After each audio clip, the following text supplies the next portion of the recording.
Hello and welcome to Defined Pilates and Wellness. Today on Thursday Thoughts, we are talking to Lucie, who's a PT trainer here in Brighton, talking all things movement, health and wellness. Hey guys, I am Lucie. I'm part of Coach by LA, so Coach by Lucie and Ash. I live in Brighton, in Hove, previously lived in Worthing, and I'm just super grateful to be here on the podcast today with Charlotte. Oh, thank you. It's so lovely to have you on. So Lucie, tell me a little bit about your background. Like, what did you do before you started Coach by LA? Wow. So my background is in dance, and when I was younger, I completely fell in love with it. It was just a space where I could go and be myself, and so that I started dance when I was around 10, and then went all the way through. I studied it at uni, so I went to Roehampton, and then I did a little bit of further education after that. So I went and did something called the Ballet Boys Dancers course, and I kind of just then thought, I realised that I wanted a bit more from life, and I wanted to expand my horizons, and I just stopped the course, and then I got into a bit of a stage where I was like, what do I do with my life? And found my way to fitness. So I did my ETM, my exercise to music, after uni. And then I went and trained to be an instructor. I did my ETM and then did loads of other stuff, and then found my way to doing Les Mills courses. My mum is a Les Mills instructor. LA? Oh, cool.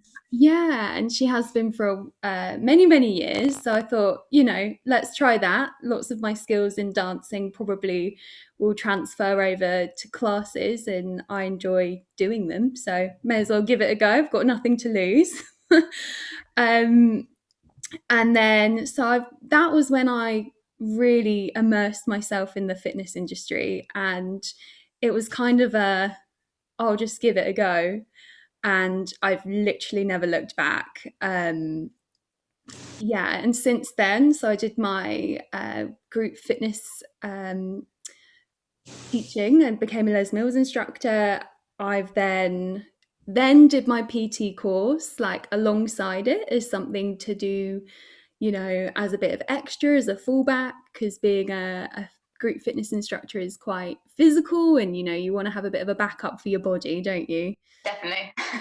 Yeah, like all very physical. So that was like the smart Lucie in me, like needing something to have a fallback plan.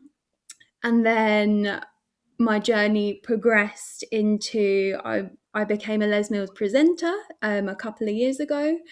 And I was on the team for Body Balance, so I really immersed myself in the journey after teaching everywhere locally, and that was a massive learning curve. I actually left the team this January. I made that decision to leave, and then God, there's so much that's gone on. I feel like now I'm talking, I feel really old.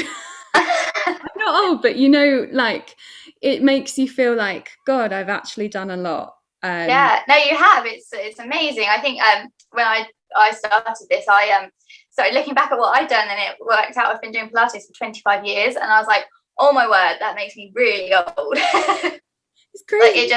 Like when I started it when I was younger, obviously against dance training, and just obviously continued and then went on to teach it. But overall, I've studied Pilates for 25 years, and I was like, oh my word, like where do the years go? Like it's amazing. Something you said about dance, I feel like obviously we come from a similar background, and I felt exactly the same. Like I feel when you're in the dance world, it's very blinkered. Like you're so hell-bent on getting to where you want to be, of like going through the training and getting to dance school, and then performing, or however you want to take that journey afterwards, but your focus is on that end goal. And then afterwards you're a bit like, okay, so what else is there? What else do I want to experience, and what else can I do? And I think it is a really natural progression to still work with the body. So I think obviously I went down the Pilates route. I'm hypermobile, so I found that it helped me as well as being able to help others. But I think like to go into the fitness and PT world, like I often look at it and just think I wouldn't be able to do it. And I think it's so good of you to have thought like I can't just teach classes all the time. Like I need, like you said, like a bit of a, a backup as well to kind of give myself time. Definitely. It's ridiculous. Like when I think about it, it's crazy because PT for me was just like, oh, it's, it's something that I'm gonna develop as I go with, but fitness and classes were my like main focus at the time. It was just where momentum was building. It's what I loved, like giving energy to people. I loved the physicality of it, and from a selfish, not really a selfish point of view, but I guess it translated from dancing, like we as dancers love moving, and I think it just went hand in hand and it came quite natural, and it also meant that I was able to move as a job. And I think with dancing there was always there's two sides of it. There was like putting pressure on myself to be a certain way and like all of that realm of things, Yeah. that side that came with it, but also the being able to actually earn money and earn a living. And I think when I've got into teaching, I was like, oh my goodness, I can actually earn some money doing this. If I turn up and I do this choreography and I put this music on and I deliver this class, I will get paid X. And that was just amazing for me because, from the dance background, it's like, oh, it's a bit creative and floaty and, not. I also think that's something that doesn't really get spoken about, especially through dance. And I've gone off a bit of a tangent, but yeah, when you're training to be a dancer, you think, oh, it's going to be wonderful, and it's so it looks beautiful, the way people move, like it's just amazing, and you think, oh, I want to be able to do that, and then afterwards you're left thinking, well, how is that sustainable? Like, yes, okay, great, I want to move and I want to be creative, but how? I guess a bit like an artist sometimes, like it takes a long time to be able to start earning a sustainable wage from it, and you suddenly realize that you're going to probably have to do something else. And I think, yeah, like, you're exactly right, to be able to do those things that you got the joy out of from dancing. And also, I guess, a bit of like performance, like when you're teaching, you're still in front of people, you still have to be, you can't just turn up in your pajamas, or well, you can at the moment online, but I mean in a class you have to present yourself, don't you? You have to kind of be on the show, and you're sharing your passion with other people, which I think, yeah, is great to have transferred from one area to another.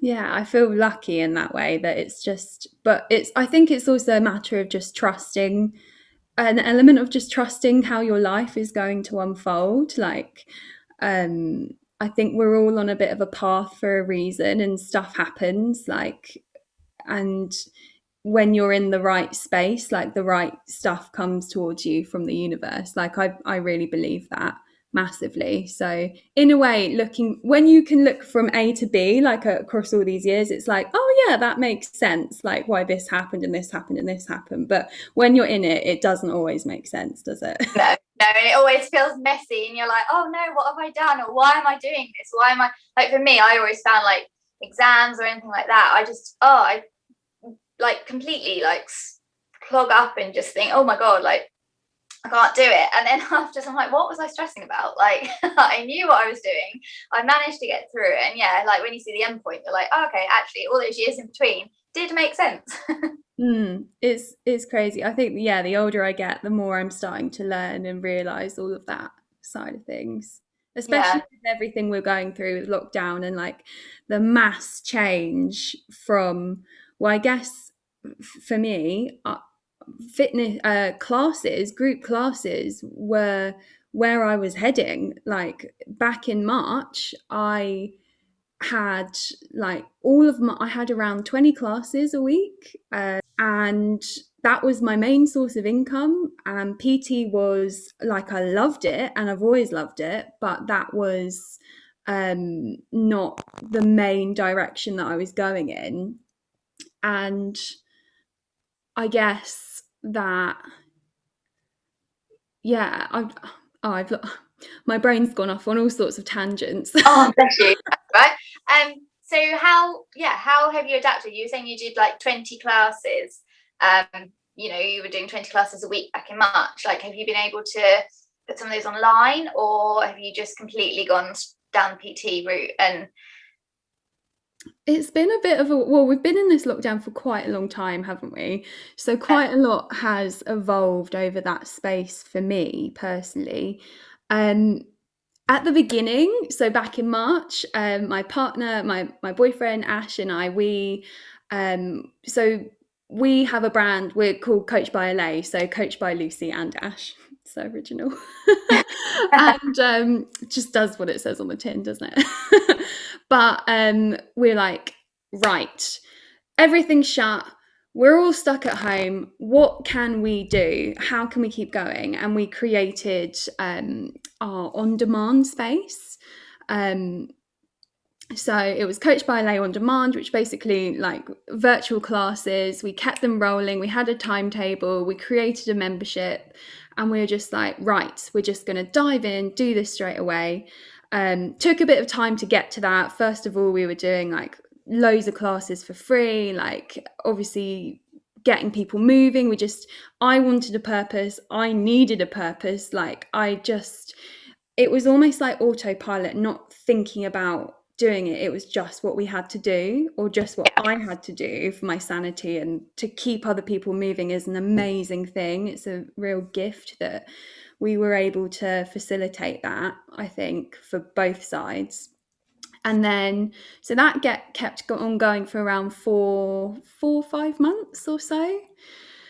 And then it was just relentless, and I just thought, I need a break. Like, I need to stop doing this. I don't think I ever took that time at the beginning of lockdown that a lot of people had to stop and reflect on what they wanted. What was happening. Yeah, exactly. What was happening. Yeah. So I took some time, and throughout this process, I was obviously still on the presenter team for Les Mills, so that was putting a lot of pressure on. Like, I put a lot of pressure on myself, and then I was thinking, where do I want to go? What do I want to do? Have a break, stop, reset. And then an opportunity came up to get hold of a little studio space, or I say it's now a studio space. It's a unit in a warehouse building that came up, and there were a couple of spaces going, and Ash wanted one for his business because he's also a full-time quantity surveyor. He's also now since then gone out on his own. Big changes for us. Wow, so busy as well. No wonder you need some time. So much change. And I was so resistant to it at the time, because I think I've been I was battling losing my life and losing what had been. And I know so many people have gone through that. But it was like a real stage of okay, maybe I could propel my personal and throughout all of this, I was also doing my PT clients, carrying them on virtual, seeing how I could support them as much as possible. So it went hand in hand. And then when we were let out, when we were free. When we were free, I then did outdoor training in a park and stuff, 1-to-1 or 2-to-1, which was allowed at that time. Yeah, and then this opportunity came up, and I was just a bit do I want to? Do I do it? I wasn't really that enthusiastic about it, but then made the decision, trusted in the universe, realized that classes and teaching, I needed to be open to what was in front of me. And so got this space, did it all up, got loads of mirrors in, got the floor down, got loads of kit that is just love it so much. I love it so much now. And then in September, October, it was ready, and we opened a small group personal training studio and a 1-to-1 personal training studio. That's so exciting. You must be so proud of yourself for doing it. It's taken me a long time to feel like that. I think because of everything I just said, like with it's taken me a really long time to get my head round the change in life. But now, I think though that like some people don't cope with change very well. I know that I'm one of those people. It takes me a long time, and I totally believe everything you've said, like along with believing in the universe and that things are meant for you will come along and all that sort of stuff, but it doesn't make the change any easier.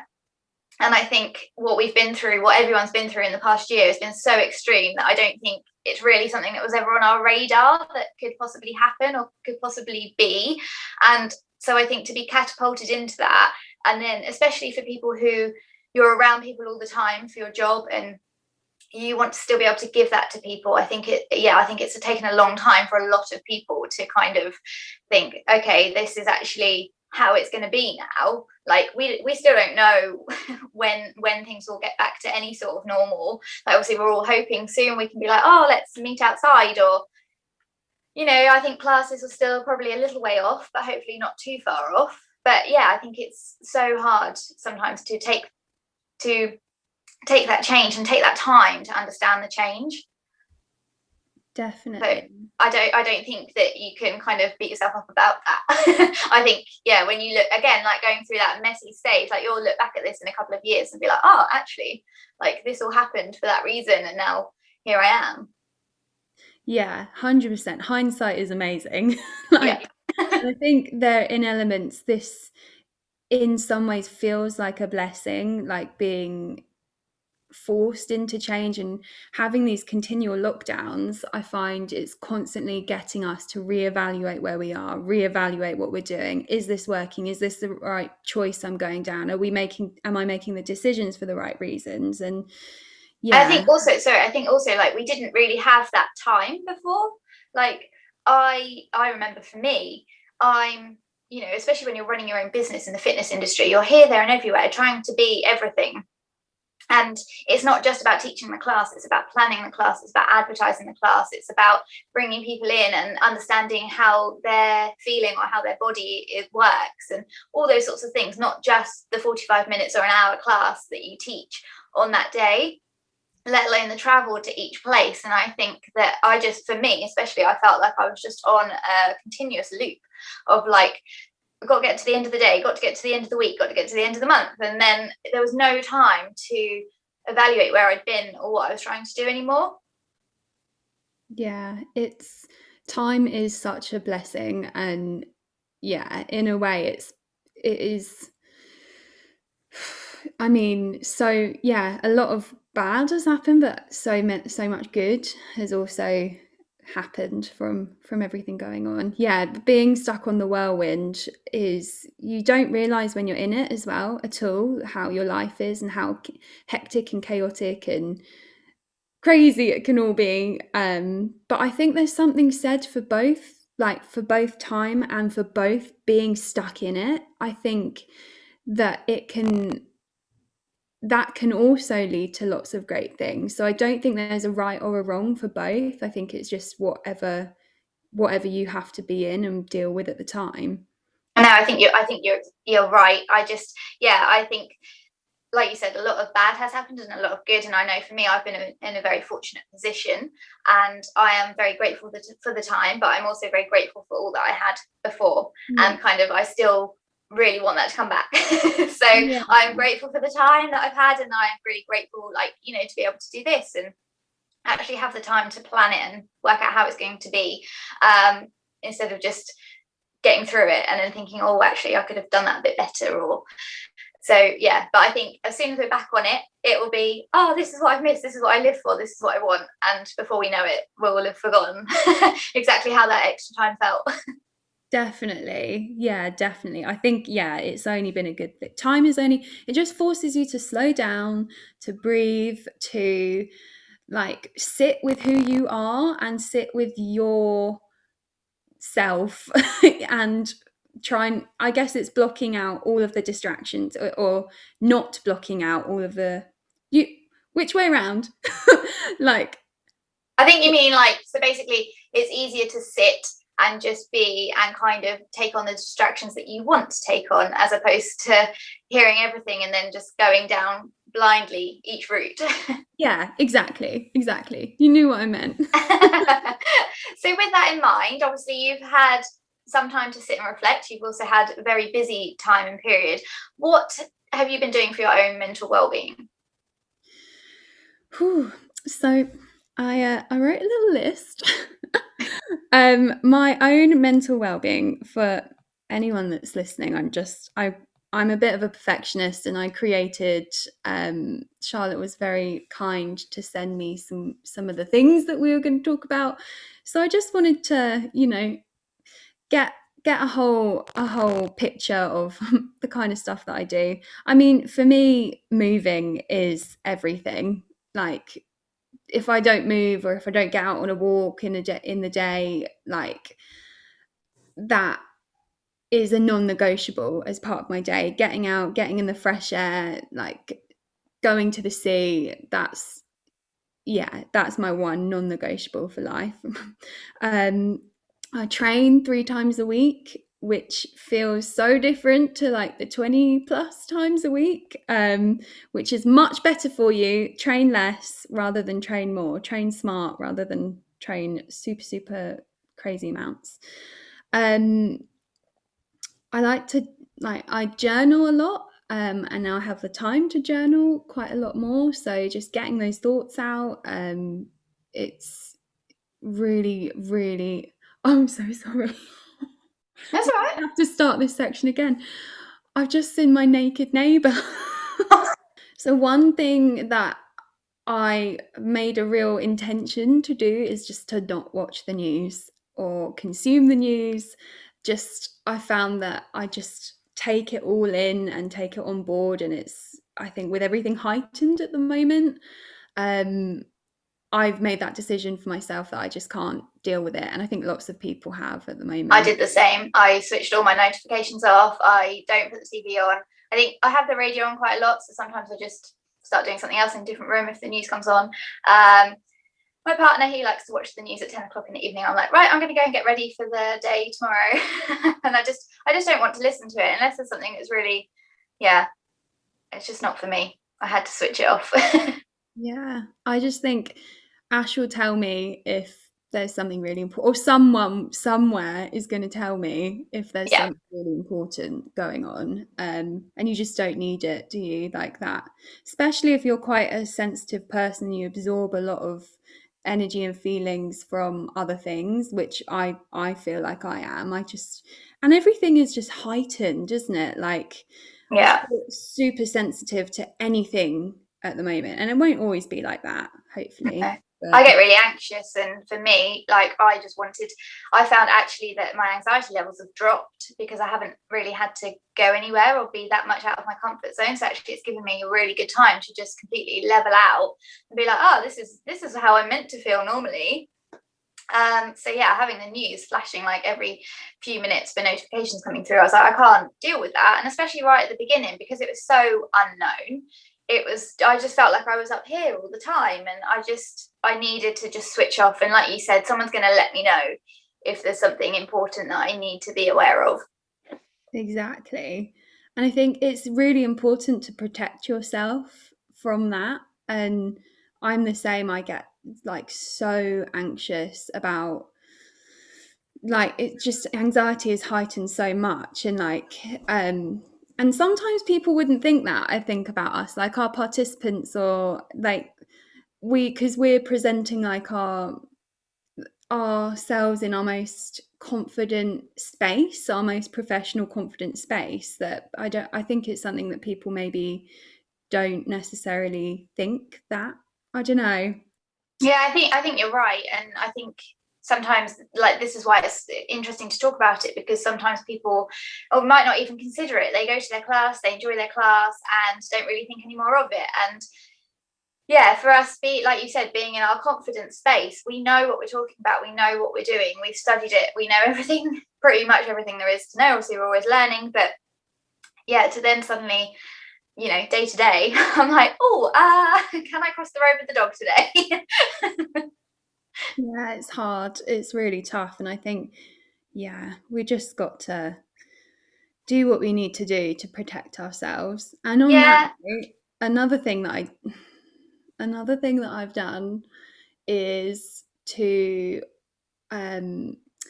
just like block or unfollow, not block, unfollow accounts or certain things that aren't good for me to keep seeing on a day-to-day basis, just on social media, for like the same thing for mental health, because we're looking at it all the time and what we consume affects us. So I've made a real effort to curate that space for only things that I want to see that make me feel good or make me feel like I'm learning. Yeah, just because I you just don't need it. I found it was like so unnecessary when you pick something up and you see. One thing that I really struggle with is like seeing when people are like massively venting or complaining, or things like stuff that like comes into your life and your brain that you weren't even worried or thinking about, and now you're thinking about it. So Yeah. none of that anymore.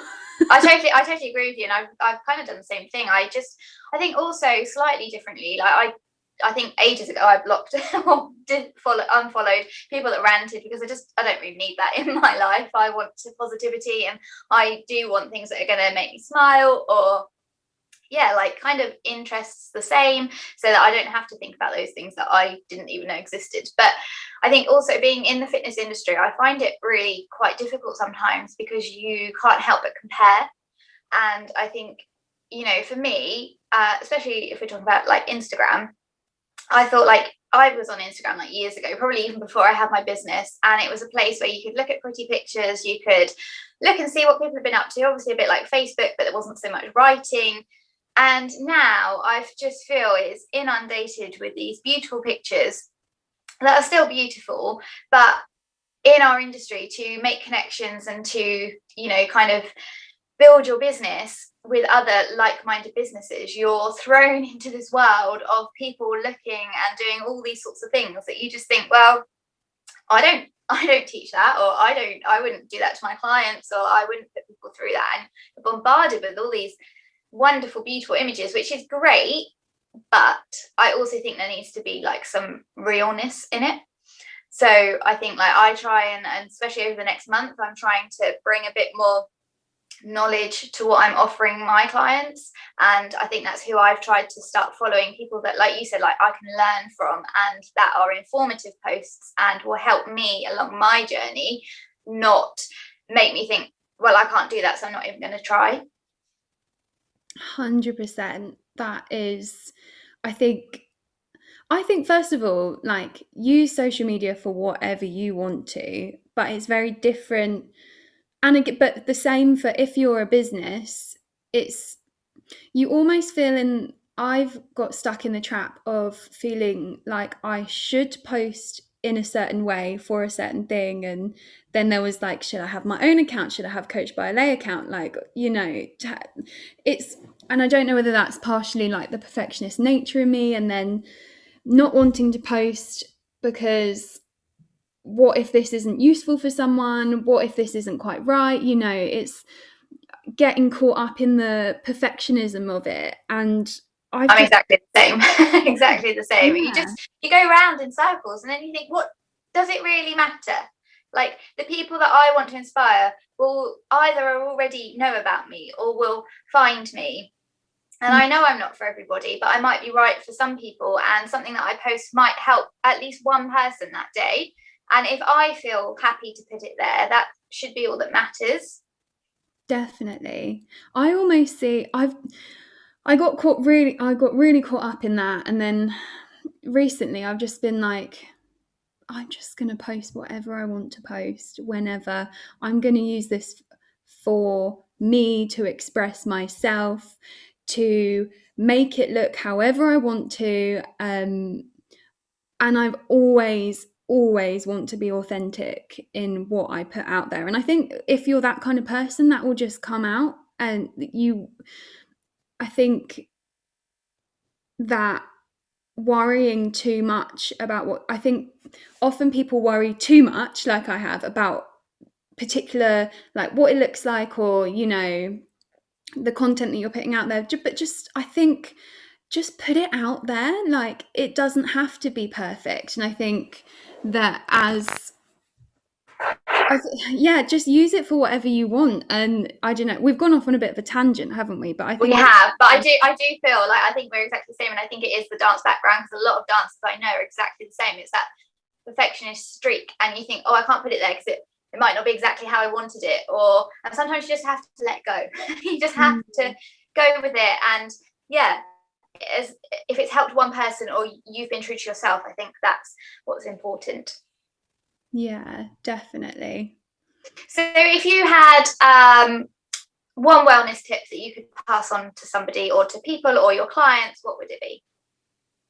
God, that's such an open question with so much context that it could be within. But um, if it's in terms of just feeling good, or like if it's anyone that's wanting to approach exercise and they're not sure what to do or what the right thing is, or they might be feeling a bit like we do and have these perfectionist tendencies, don't worry about being perfect. Find something that you enjoy and that you love. There is no one type of exercise or movement that is right or wrong, and most of the time, or everything is, do what makes you feel good, for one, because you're more likely to stick with doing the thing that you enjoy over doing the thing that you feel like you should do, um,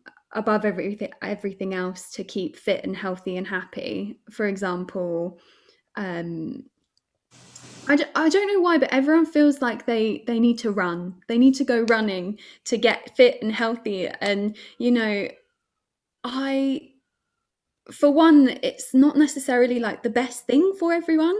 Like, really high impact on your joints and everything. And I don't run. Like, I had a client recently, she was just like, oh, Lucy, but I feel like I need to go running and I can't do this. And I was like, just take it out. Take the things out of your life that you don't enjoy. Do the things that you do enjoy, and that's going to bring you the most happiness.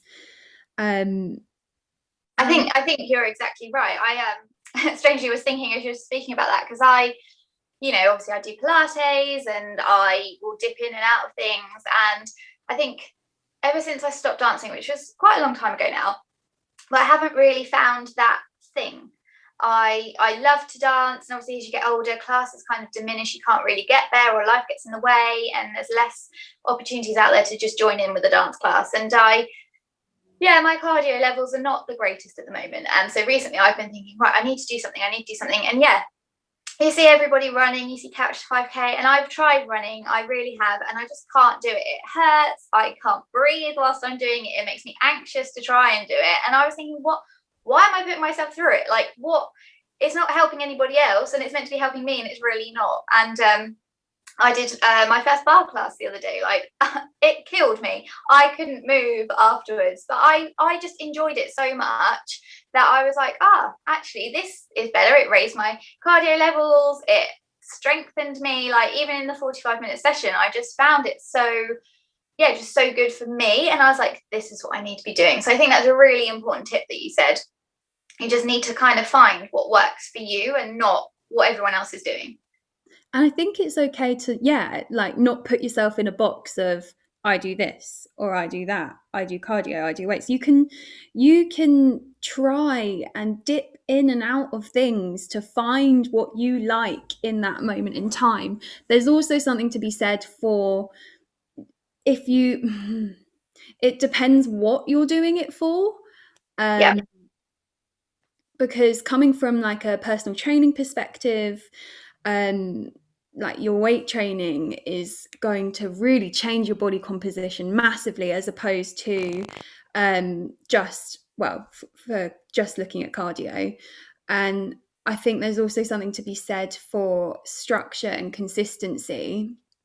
If you are, for example, on a journey to wanting to maybe lose some body fat or lose some weight, tone down, or, well, trim down your size, you need, the biggest tip for that is just find the thing that is the least amount of effort that you hopefully do enjoy, and keep consistent with it. Like keep a consistent routine. And I think that's where most people really fall down. Like month one, it's like, yes, I'm going on my motivation and I'm relying on that and I'm feeling really good. And then month two hits and then it's like, oh, okay, do I really want to keep this up? And I think it's also finding things that fit into your life, that complement your life, and it's not like a massive change. Like so many people try to change everything all at once, and it's just, one little change at a time will lead to amazing results if you stay consistent. Definitely. Thank you so much, Lucie. It's been lovely to speak to you today. Thank you for being on, and thank you for all your thoughts. Oh, no, thank you so much for having me on. If you've enjoyed today's Thursday Thoughts, please like and subscribe to my channel.